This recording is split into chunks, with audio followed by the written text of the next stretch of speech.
Cette deuxième saison de CDDM a quand même pas mal été sous le signe de Donald Trump. Trump par-ci, Trump par-là, si vous en avez ras la casquette MAGA comme moi, je me suis dit que pour cet épisode, on allait parler de l'inverse de Donald Trump, Zoran Mamdani. Every take is gonna be... Alright, that's slower than a tourist walks in Midtown. Okay, you want a photo, brother? Yeah. Il fait des TikTok cool parce qu'il est cool. Vainqueur surprise de la primaire démocrate pour la mairie de New York, Mamdani est devenu la coqueluche des progressistes aux États-Unis. Yes, that's me, yes! Yeah, we can take one. I voted somebody that won. Thank something. you. Congratulations. Thank you so much. Thank you, we're on our way. Thank you. Âgé de 33 ans seulement, membre de l'aile gauche du Parti démocrate, d'origine indienne et de confession musulmane, il est devenu la bête noire des conservateurs et de ce bon vieux Trump en particulier, qui a carrément menacé de l'arrêter s'il menait une politique de défense des migrants. Well, then we'll have to arrest him. Look, we don't need a communist in this country, but if we have one, I'm going to be watching over him very carefully on behalf of the nation. Alors, Zoran Mamdani est-il vraiment un communiste à la manière de Fabien Roussel ? Vive la France! Vive la saucisse! Que représente-t-il dans le pays où l'extrême droite la plus dangereuse du monde est au pouvoir ? Et est-ce que vous avez déjà entendu les mots coqueluche et bête noire utilisés par quelqu'un d'autre que des journalistes ? La réponse à presque toutes ces questions, c'est tout de suite dans CDDM.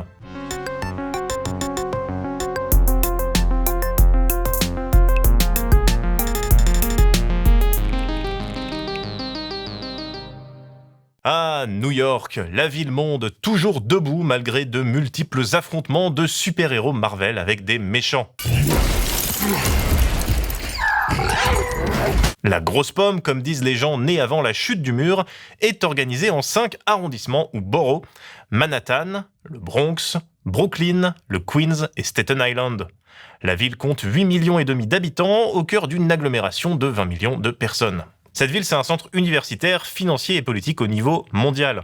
On y trouve par exemple l'université de Columbia, on y trouve Wall Street ou encore le siège des Nations Unies. Et c'est important, c'est la ville d'origine de Donald Trump, et c'est aussi là que se trouve le très clinquant siège de l'entreprise familiale, la Trump Tower. The building lobby features a one-of-a-kind triple-height atrium with waterfall, a restaurant, bar and grill. Alors, vous devez demander pourquoi je vous résume la page Wikipédia de New York. Alors déjà, j'ai un peu rajouté des blagues, donc un peu de respect. Et ensuite, c'est pour souligner l'importance planétaire de cette ville. Ce qui se passe politiquement dans la ville qui ne dort jamais est scruté dans toute la planète. En tout cas, dans tout le monde occidental. On avait notamment beaucoup discuté de la victoire de la démocrate du Bronx, Alexandria Ocasio-Cortez, aux élections de la Chambre des représentants de 2018. Et avant ça, comme Zoran Mamdani, elle avait remporté une primaire face au candidat de l'establishment démocrate. She's right here. I can't let you know. She's looking at herself on television right now. How are you feeling? Can you put it into words? No. Et comme Mamdani, elle avait remporté cette victoire pendant un mandat de Donald Trump. Et comme lui, elle est membre des DSA, les socialistes démocrates d'Amérique, une organisation très ancrée à gauche. Mélenchon est même allé à un de leurs meetings récemment. First, few words in English. Dangerous for me. Après, les DSA, eux, ont dans leur programme l'abolition du capitalisme et la socialisation des moyens de production à long terme. Même si en pratique, c'est un peu plus compliqué que ça, on va le voir. Comme d'autres États, à l'instar de la Californie, dont on a déjà parlé dans cette émission, la ville et l'État de New York font figure de bastions progressistes face à une extrême droite de plus en plus décomplexée. Voici donc en plein cœur du parc national des Everglades et des marécages protégés ce que l'on appelle l'Alcatraz des alligators, le nouveau centre de détention pour migrants. Tout est neuf, aseptisé, et à l'intérieur des pavillons, des cages. Dans ces cages, des lits superposés alignés. Et la figure de Mamdani est donc un repoussoir pour cette extrême droite, pour plusieurs raisons. Déjà, je l'ai évoqué, il est musulman. Dans un pays qui a récemment rétabli le Muslim ban, ça a du sens de l'évoquer. Le Centre de l'étude de la haine organisée, une ONG qui lutte contre les discours haineux, a relevé une explosion des messages islamophobes en ligne au moment de la victoire de Mamdani. Sur les 1933 posts que les chercheurs ont examinés le plus attentivement, 39,4% contenaient des propos explicitement anti-musulmans, ciblant soit Mamdani spécifiquement ou les musulmans plus largement. Ces posts présentaient fréquemment l'islam comme incompatible avec un mandat d'élu, avec des phrases comme « le candidat musulman extrémiste » et des alertes à propos de la mise en place de la charia. D'ailleurs, ça a fait des remous jusqu'à chez nous, puisque nos islamophobes maisons, comme Caroline Fourest, ont réagi. Fourest, elle a dit sur le réseau de l'autre nazi que Mamdani était proche des frères, comprendre des frères musulmans. Bon, après, il est chiite, les frères musulmans sont sunnites, il a aucun lien avéré avec eux, mais il est musulman. Il a même pas besoin d'avoir un frère, hein. C'est bon, c'est réglé. Comme le sous-entend Fourest dans son tweet, il s'est aussi beaucoup exprimé pour la Palestine, ce qui a rapidement été considéré comme une menace par les conservateurs, qui ont rapidement sorti les accusations d'antisémitisme. Des accusations loin d'être anodines à New York, la ville en dehors d'Israël qui compte la plus importante communauté juive au monde. Would you visit Israel?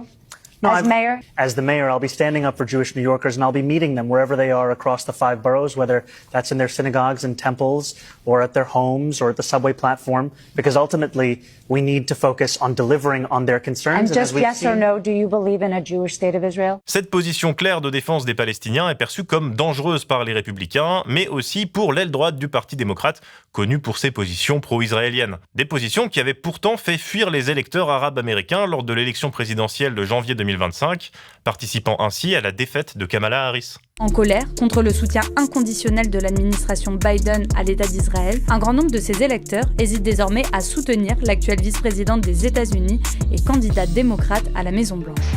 And let me be clear, I will always stand up for Israel's right to defend itself. Mamdani et d'autres au Parti démocrate défendent donc une ligne minoritaire dans leur parti, tout en devant affronter une administration Trump toujours très pro-israélienne.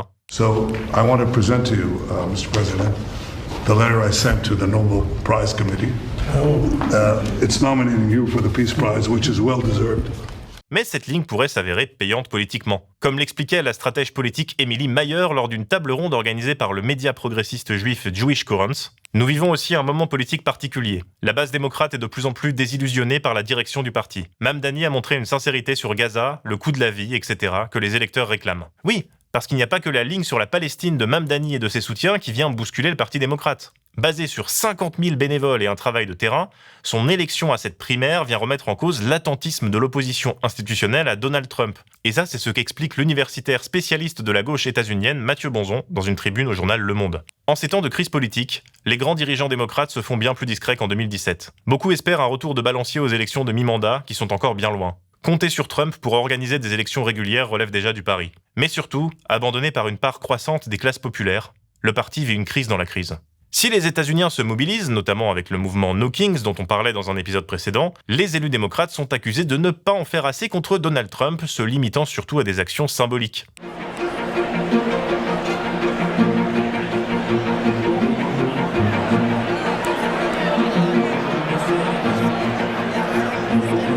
Des habits colorés, ça paraît effectivement bien faible pour contrer une alliance réactionnaire entre racistes et capitalistes, toujours décrite par Mathieu Bonzon. Alimenter le racisme permet aux riches trumpistes de cimenter une alliance avec une partie des classes populaires blanches issues des zones rurales, surreprésentées en vertu de la Constitution, tout en bénéficiant de la crise du Parti démocrate dans d'autres secteurs de l'électorat. On comprend que pour beaucoup d'électeurs, faire le choix de voter pour un candidat d'ISA de l'aile gauche du Parti démocrate, c'est faire le choix d'une ligne offensive sur le terrain des idées. On l'a encore vu dernièrement avec cette déclaration de Mamdani. I don't think that we should have billionaires because frankly it is so much money in a moment of such inequality. Déjà chez nous ça gueule un peu quand quelqu'un dit ça, alors imaginez ce que ça donne au pays des self-made man qui ont commencé dans leur garage pour créer les biscuits du Major Cruster. Le Washington Post, possédé par Jeff Bezos, a publié un édito pour dire que Mamdani était mauvais pour New York. Maintenant, un homme qui croit que le capitalisme est un vol est en passe de diriger la plus grande ville du pays et la capitale financière du monde. Ses idées phares sont les épiceries appartenant à la ville, la gratuité des bus, le gel des loyers pour 1 million d'appartements réglementés et l'augmentation du salaire minimum à $30 de l'heure. Sans aucun doute, ces idées peuvent sembler tentantes pour certains électeurs. Mais comme pour tant de propositions de l'extrême gauche américaine, les compromis nuiraient aux personnes qu'elles sont censées aider. Pourtant, cette position sur les milliardaires n'est pas radicale, elle n'est même pas anticapitaliste. Comme le résume Romaric Gaudin dans Mediapart, la conviction des démocrates socialistes est que la production socialisée est plus efficace, juste et morale que l'accumulation démesurée organisée par les milliardaires. Mais cette production vient compléter et même soutenir une production capitaliste classique. Autrement dit, ils sont favorables à un capitalisme hautement régulé et encadré. C'est littéralement une position social-démocrate au sens originel du terme. C'est-à-dire qu'on a une idéologie politique qui vise à réguler le capitalisme et à protéger les travailleuses et les travailleurs contre les excès de celui-ci. C'est pas révolutionnaire. Mais c'est déjà pas rien dans un pays où Donald Trump a fait voter sa grande et belle loi budgétaire. Ce n'est pas une grande et belle loi, elle va bénéficier aux riches, surtout avec les réductions d'impôts, mais il y a plein d'autres choses qui vont faire souffrir les gens. Surtout les gens qui ont besoin de Medicaid et d'autres aides du gouvernement. Ils ne s'imaginent pas ce qui va leur tomber dessus. Des personnes vont mourir. Comme AOC et Bernie Sanders, Mamdani représente l'espoir d'une vraie politique de gauche dans un pays sinistré par le fascisme et qui se dirige de plus en plus vers un régime autoritaire. Mais Mamdani n'a pas encore gagné. Si New York est considérée comme une ville favorable aux démocrates, la route de l'hôtel de ville reste semée d'embûches. Là, c'était la primaire démocrate. Les municipales auront lieu le 4 novembre prochain. Andrew Cuomo, ancien gouverneur de New York et longtemps favori de la primaire, a annoncé se présenter en indépendant malgré sa défaite et les accusations d'agression sexuelle qu'il se trimballe. A big twist in the New York City mayoral race. Former Governor Andrew Cuomo will be on the ballot this November for the general election. Eric Adams, l'actuel maire de New York, à qui Trump a permis d'échapper à une inculpation pour corruption, se présente aussi en indépendant. Et si Mamdani était élu, il reste toujours l'éternelle question de l'exercice du pouvoir. David Dinkins, maire entre 90 et 93 et premier afro-américain élu à ce poste, était aussi membre des DSA. Pourtant, il n'a pas réussi à se faire réélire pour un second mandat, à l'époque en raison de la criminalité élevée à New York. Piotr Smolar, correspondant du Monde à Washington, s'interroge. La particularité des maires démocrates dans les grandes cités américaines, ces dernières années, n'a pas été leur manque d'ambition, mais leur lacune criante comme gestionnaire. L'inexpérience de Zoran Mamdani n'est pas rassurante sur ce point. Outre son manque d'expérience qui peut être un problème, le défi de Zoran Mamdani sera aussi celui de l'efficacité de ses politiques redistributives, qui sont, selon certains, insuffisamment radicales. Romaric Godin.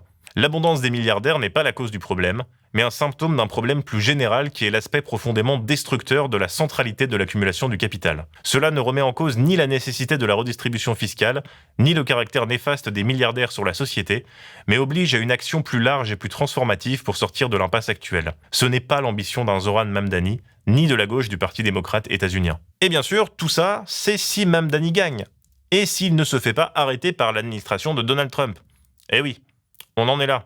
Rendez-vous le 4 novembre. Et voilà, l'actualité nationale, c'est déprimant, mais n'oubliez pas que l'international sera le genre humain.